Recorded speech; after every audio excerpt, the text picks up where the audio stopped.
તમારી ઈચ્છા છે કે નહીં મને આજ કમેન્ટમાં કહેજો। એક સાતમ આઠમમાં જેને રીત કાઢી છે ને એ ડોસી અને એક આ દિવાળીની સાફ સફાઈની જે રીત કાઢી છે ને એક એ ડોસી, એ બે ડોસીની શોધમાં હું છું જે ક્યાં કને ગઈ છે કેવી ખબર।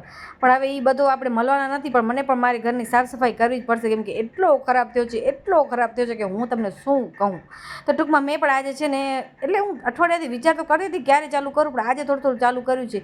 એ જે તમે સાડી જોઈ ને મારું ઘર ચોડો હતો, મને કે તમારી સાથે શેર કરું, એક સૂટકેસ એક થેલો એવું બધું લઈને આવી હતી સાસરે, તો કોઈ દી ક્યાંય ફરવા જવાનું થતું જ નથી કે હું થેલો બેલો મારો કાઢું, એટલે પલંગમાં ભરીને 5-6 સાડીઓનો લડ્ડો આખો રાખી દઉં છું। એમાંથી હું એક સાડી આવી નથી પહેરતી, કોઈને ખપે તો મને કહેજો, હું તમને હલાવી દઈશ।